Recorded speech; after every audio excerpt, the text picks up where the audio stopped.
اور آپ جانتے ہیں کہ حضرت علی المرتضیٰ رضی اللہ تعالی عنہ کی قبر لوگوں کی نظر سے چھپا کے بنائی گئی، اس ڈر سے کہ لوگ آپ کی قبر کو اکھیڑ نہ دیں، کیونکہ خارجی اس قدر جو ہے وہ زور آور ہو گئے۔ اسلام کی تاریخ دردناک ہے۔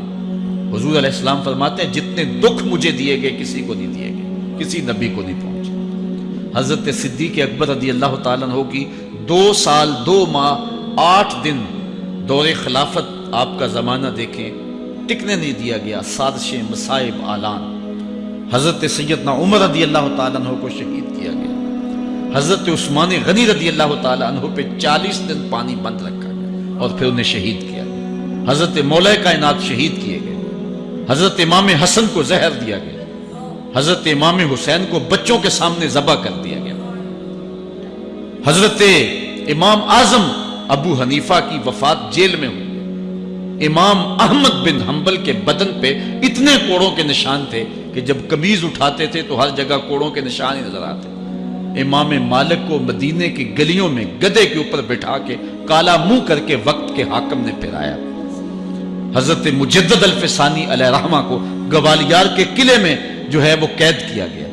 علامہ فضل حق خیر آبادی کو جزیرہ انڈمان کالے پانیوں کی سزا دی گئی۔ اہل حق کی تاریخ دیکھیں، دردناک تاریخ ہے۔ آج بھی کابل میں، کندھار میں، قلعہ جنگی میں، دشت لیلہ میں، تورا بورا میں، تکریت میں، موصل میں، بغداد میں، کشمیر میں، غزہ میں، یہاں برما میں دیکھو کون سی قیامت نہیں توڑی جا رہی۔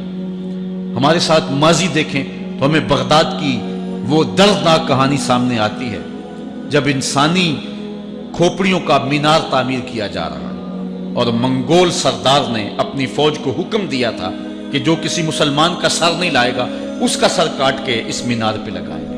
پھر لوگ پیسے لے کے پھرتے تھے کہ مسلمان کا پتہ دے اور اس کی کھوپڑی کاٹی جائے۔ کچھ لوگ جان چھپانے کے لیے تہہ خانوں میں گھس گئے، پھر دجلہ کا بند توڑا گیا، 1.25 لاکھ لاشیں ہم نے تہہ خانوں سے نکالی تھی۔ اندلس کی تاریخ پڑھیں، ہمارے ساتھ جو قیامت توڑی گئی۔ مصر کے اندر 30,000 فاطمی کو شہید کیے گئے۔ غریب و سادہ و رنگی ہے داستان حرم، نہایت اس کی حسین اور ابتدا ہے اسماعیل۔ یہ اسلام کی تاریخی درد سے، خون سے بھری پڑی ہے۔ تو حضرت مولا کائنات سیدنا علی المرتضیٰ رضی اللہ تعالی عنہ کو اس وقت اگر خدا کہنے والے بدبخت تھے تو ان کو شہید کرنے والے اور اس ڈر سے کہ ان کی قبر کو کھیڑ نہ دیا جائے خارجی اتنے زور آور ہیں تو ان کو جو ہے وہ لوگوں کی نظروں سے چھپا کر کے جو ہے وہ رکھا گیا۔ اور ایک دور وہ بھی آیا کہ ممبروں پہ بیٹھ کے مولا علی کو گالیاں دی جاتی تھی۔ یہ تاریخ میں یہ دور بھی آیا، آپ پڑھیں تاریخ، بنو امیہ کا ایسا دور بھی دنیا نے دیکھا ہے۔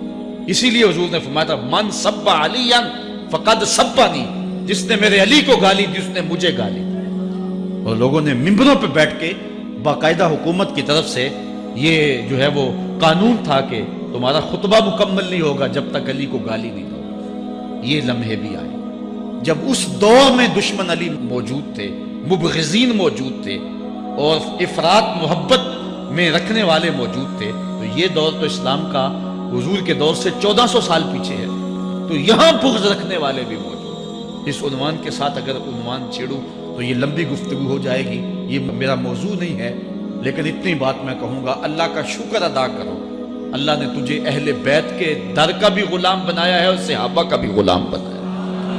کچھ لوگ صحابہ کا نام لے کے اہل بیت کو برا کہتے ہیں، کچھ اہل بیت کا نام لے کے صحابہ کے خلاف بکواس کرتے ہیں۔ ہمارے بزرگ فرمایا کرتے تھے صحابہ نبی کے در والے ہیں، اہل بیت نبی کے گھر والے ہیں۔ ہم کہتے ہیں گھر والوں تجھے بھی ہمارا سلام، در والوں تجھے بھی ہمارا سلام۔ ہم در والوں کو بھی سلام کرتے ہیں، گھر والوں کو بھی سلام کرتے ہیں۔ کسی نے حضور خطیب الاسلام سے پوچھا تھا کہ حضرت عائشہ افضل ہیں یا حضرت فاطمہ افضل ہیں؟ پوچھنے والے نے تو صاحب کو پھنسانا چاہا تھا، لیکن جن کے عقیدے صاف ہیں وہ پھنستے نہیں ہیں، ان کے عقیدے واضح ہوتے ہیں۔ تو حضرت صاحبزادہ نے فرمایا کہ میاں اگر دیکھو بیٹی ہونے کی حیثیت سے تو فاطمہ بیٹی ہے نبی کی اور عائشہ بیٹی ہے ابو بکر کی۔ ابو بکر کی بیٹی نبی کی بیٹی سے افضل تو نہیں ہو سکتی۔ اور اگر دیکھو بیوی ہونے کی حیثیت سے فاطمہ بیوی ہے علی کی اور عائشہ بیوی ہے نبی کی۔ علی کی بیوی نبی کی بیوی سے افضل تو نہیں ہو سکتی۔ تو یہ اپنے عقیدے کو واضح کر دیا۔ اللہ آپ کو سلامت رکھے اور حق کی راہوں کا مسافر۔ حضرت زید بن ارقم رضی اللہ تعالیٰ عنہ روایت کرتے ہیں کہ حضور نے ارشاد فرمایا من کنت مولا ہو فعلی مولا، جس کا میں مولا ہوں اس کا علی مولا ہے۔ حضرت عمران بن حسین روایت کرتے ہیں کہ حضور نے مولا کائنات سیدنا علی المرتضیٰ کے بارے میں ارشاد کیا ان علی منی وانا منہ فہو ولی کل مومن، علی مجھ سے ہے اور میں علی سے ہوں اور وہ ہر مومن کا ولی ہے۔ حضرت ام سلمہ کہتی ہیں کہ میں نے حضور سے سنا ارشاد فرماتے تھے لا یحب علی منافق ولا یبغضہ مومن، علی سے منافق پیار نہیں کرتا اور مومن بغض نہیں رکھتا۔ اور ایک حدیث میں حضور نے فرمایا من سب علی فقد سبنی، جس نے علی کو گالی دی اس نے مجھے گالی دی۔ حضرت مولا کائنات رضی اللہ تعالی عنہ کے حوالے سے ایک فرمان سن لیجئے اور میں اپنے مضمون کی طرف آتا ہوں۔ حضرت مولا کائنات کی ذات کو حضور نے معیار بنایا۔ مسند امام احمد بن حنبل میں روایت ہے، مشکات میں روایت ہے، نہج البلاغہ میں اور باقی کتابوں میں کہ حضرت علی المرتضیٰ فرماتے ہیں کہ حضور نے مجھے دیکھ کر کے کہا کہ اے علی تیری مثال حضرت عیسیٰ علیہ السلام کی ہے کہ ان کی وجہ سے ان کے معاملے میں آ کے دو لوگ برباد ہوئے، ایک وہ لوگ جنہوں نے اتنی محبت کی کہ ان کو ابن اللہ، اللہ کا بیٹا کہہ دیا، وہ بھی برباد ہو گئے، اور دوسرا گروہ وہ کہ جنہوں نے ان کے ساتھ بغض رکھا اور ان کی ماں پہ تہمت لگائی، وہ بھی برباد ہو گئے۔ حضور نے یہ ارشاد کر کے فرمایا، حضرت علی فرماتے ہیں کہ حضور نے کہا یہلک فی رجلان محب مفرط یکرزنی بما لیس فی، اے علی تیرے معاملے میں بھی دو لوگ بربادی میں مبتلا ہوں گے، ایک وہ لوگ جو اتنا پیار کریں گے کہ وہ کہیں گے جو تو نہیں ہوگا، اور دوسرے ومبغض یحملہ شنآنی علی ان یبہتنی، اور دوسرے وہ جو تیرے ساتھ بغض رکھیں گے اور بربادی کے راستے پہ چلیں گے۔ تو دونوں گروہ جو ہیں وہ بربادی کی راہوں کے مسافر ہو گئے۔ ایک نے محبت کی اور اس قدر محبت کی کہ وہ کہا جو حضرت علی نہیں تھے۔ حضرت مولا کائنات کے زمانے میں کچھ لوگ آپ کی دہلیز پہ آئے اور کہا یا علی انت ربنا انت خالقنا انت الہنا، اے علی تم ہمارے رب ہو، تم ہمارے خالق ہو، تم ہمارے معبود ہو۔ تو حضرت علی المرتضیٰ نے فرمایا کہ استغفر اللہ، اللہ تعالیٰ جل شانہ ہی خالق ہے اور وہی مالک ہے اور وہی معبود برحق ہے۔ انہوں نے پھر یہ بات کہی، تو جب تیسری مرتبہ کہا تو حضرت علی نے ان کی گردنیں کاٹ دی۔ تو یہ آج بھی لوگ موجود ہیں ہمارے ملک میں، ہمارے ضلع میں لوگ ہیں جو علی اللہ کا نعرہ لگاتے ہیں، اور یہ بدترین لوگ ہیں اور معاشرے کی تل چھٹ ہے، اور یہ محبت میں گمراہ ہو گئے اور انہوں نے حضرت علی المرتضیٰ کو خدا اور الہ کہہ دیا۔ دوسرا طبقہ ہے جو حضرت علی المرتضیٰ کو الہ اور خدا تو نہیں کہتا، لیکن انہیں نبیوں سے افضل مانتا ہے۔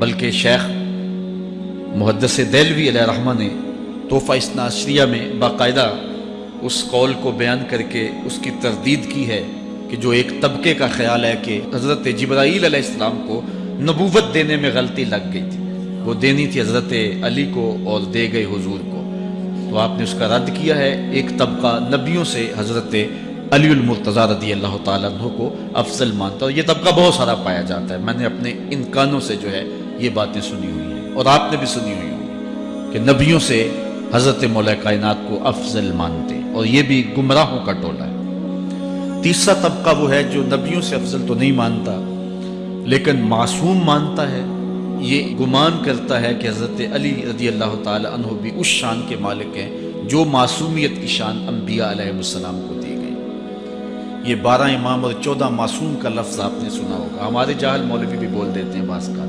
معصوم صرف انبیاء کی زبان ہے۔ اولیاء اہل بیت محفوظ ہیں، معصوم نہیں ہیں، معصوم صرف ذوات انبیاء ہے، اور یہ انہی کا اعزاز ہے، ان کے علاوہ یہ اعزاز کسی اور کو حاصل نہیں ہو سکتا۔ چوتھا طبقہ وہ ہے کہ جو حضرت علی المرتضیٰ رضی اللہ تعالی عنہ کو حضرت ابو بکر و عمر رضی اللہ تعالی عنہما سے بھی افضل مانتا ہے۔ خود مولا کائنات نے فرمایا کہ جو لوگ مجھے شیخین سے افضل کہتے ہیں میں ان کے اوپر وہ حد جاری کروں گا جو ایک جھوٹے پہ جاری ہوتی ہے۔ حضرت محمد بن حنفیہ کہتے ہیں جو حضرت مولا کائنات کے بیٹے ہیں کہ میں نے اپنے باپ علی سے پوچھا کہ اس امت میں سب سے افضل شخص کون ہے؟ قال ابو بکر، کہا امت میں سب سے افضل شخص کا نام ابو بکر ہے۔ کہتے ہیں میں نے کہا ثم من، پھر کون؟ قال عمر، تو کہا حضرت عمر رضی اللہ تعالی عنہ۔ تو یہ ان کا اپنا عقیدہ ہے۔ یہ کہا جاتا ہے کہ حضرت علی رضی اللہ تعالی عنہ کا حق غصب کر لیا گیا۔ حضرت علی خود فرماتے ہیں کہ اگر حضور نے میرے بارے خلافت کی وصیت کی ہوتی تو میرے پاس صرف ایک تلوار اور ایک چادر بھی ہوتی تو میں آخر دم تک لڑتا۔ شیر خدا ہو اور اللہ کا رسول وصیت کرے اور وہ چھپ کے بیٹھا رہے، یہ کیسے ہو سکتا ہے؟ تو یہ حفوات ہیں اور یہ اباطیل ہیں اور یہ جو ہیں وہ شر ہے جو معاشرے کے اندر پھیلی ہے۔ مخبر صادق نے پہلے خبر دی کچھ لوگ محبت میں گمراہ ہوں، وَمُبْغِضٌ يَحْمِلُهُ شَنَآنِ عَلَىٰ أَن يَبْهَتَنِ، اور کچھ لوگ جو ہیں وہ بغض میں برباد ہو جائیں۔ ایسے لوگ بھی دھرتی پہ موجود ہیں کہ مولا کائنات کا نام لیا جائے تو ان کو گوارا نہیں ہوتا۔ خود حضرت مولا کائنات کے زمانے میں ایسے لوگ موجود تھے، آپ کو شہید کیا گیا ہے۔ اسلام کی تاریخ انتہائی دردناک ہے۔ حضرت مولا کائنات رضی اللہ تعالی عنہ کو ابن ملجم نامی بدبخت نے جو ہے وہ تلوار کا وار کر کے جو زہر میں بجھی ہوئی تھی شہید کیا ہے۔ تو یہ بغض اور دشمنی رکھنے والے لوگ تھے جو زمانے میں موجود تھے۔ ایک طرف ایسے تھے جو الہ اور معبود